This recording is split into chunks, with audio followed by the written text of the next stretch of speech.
to build these temples. He says the Incas were driven by religious devotion. The Inca was considered to be the son of a god on earth.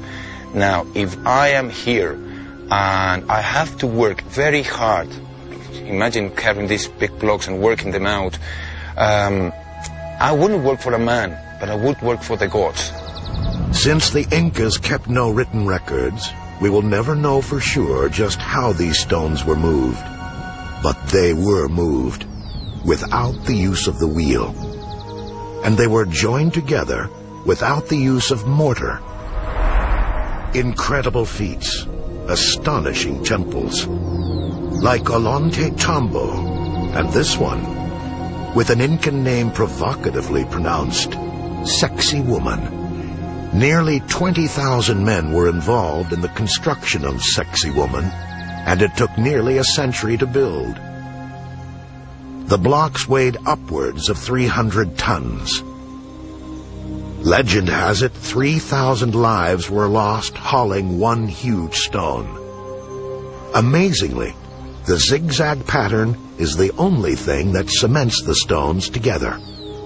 Es de una arquitectura utilizando piedras. The architecture utilizes smooth, square stones in which no opening of any sort is seen because of the compactness from the construction. Compacta la construcción. Machu Picchu has some of the finest Inca architecture and stonework that we know about from the empire.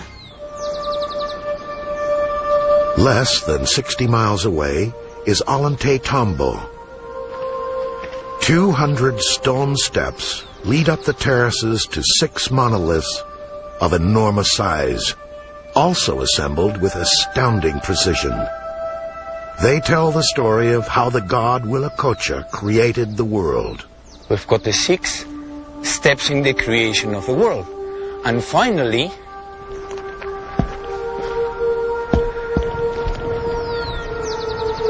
Huitlacocha rested on the 7th day. Huitlacocha is the god of gods. It is not only represented all around the Inca cultures and all the sites, but also over there. If you look to the left of those storages, you would see a big block of stone with the eye coming out and the nose. Now that is a representation of Huitlacocha. And here, it is more than obvious that this is a chair where he could have rested when he finished working. This is where the Incas stored their treasures. But as word of their wealth spread, the temples became fortresses, guarding against enemies, particularly the Spaniards who came in search of gold and silver. The Spanish invasion began in 1533, when Francisco Pizarro entered Cusco. The fighting went on for nearly 4 decades. But Inca stones were no match for Spanish guns. In 1572, the very last Inca emperor was captured and beheaded, and the once great empire was extinguished for good. The Spaniards quickly stripped the Inca temples of all their treasures, leaving behind only what they couldn't carry.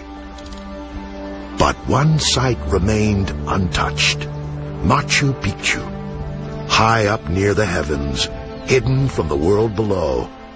The Spaniards never raided it, because they never knew it existed. Next, an American historian rediscovers the legendary Lost City. Was it a secret sacrificial realm, a sanctuary for virgins, or, as some suggest, a doorway to the spiritual world? The answer's when we return. The mist-shrouded ruins of Machu Picchu, Peru, capture the imagination. 70 miles northwest of Cusco, perched perilously 9,000 feet above sea level. This small but extraordinary city is the best surviving example of Inca civilization. Deliberately abandoned by the Incas for some mysterious and unknown reason, this symphony in stone lay hidden in the grips of the Peruvian jungle for more than 400 years. Then, Machu Picchu was brought to the attention of the world in around 1911 when an expedition from Yale, including an historian named Hiram Bingham, were told about the site and went and did some investigations there. When we say that the discovery of Machu Picchu was a quest, we really mean it. Hiram Bingham must have come through this way. It is quite difficult nowadays. It was much harder back in 1911 because the vegetation was much higher, the rocks were a little bit more slippy. Bingham was searching for Vilcabamba, which he believed to be the last holdout of the Incas. What he found was nothing short of miraculous. 100 agricultural terraces, each one rising 10 feet high and spanning 100 feet in length. Plus, a vast complex of palaces, baths, temples, storage rooms, and houses. There are roughly 100 structures in all, each painstakingly built from white granite. They brought these stones specifically to these places. If you look at those mountains over there, you can see some quarries. The Incas brought these big pieces of blocks of stones from those quarries. Something which is absolutely outstanding. Even more outstanding is that Machu Picchu was completely self-contained. There are 3 distinct areas: agricultural, urban, and religious.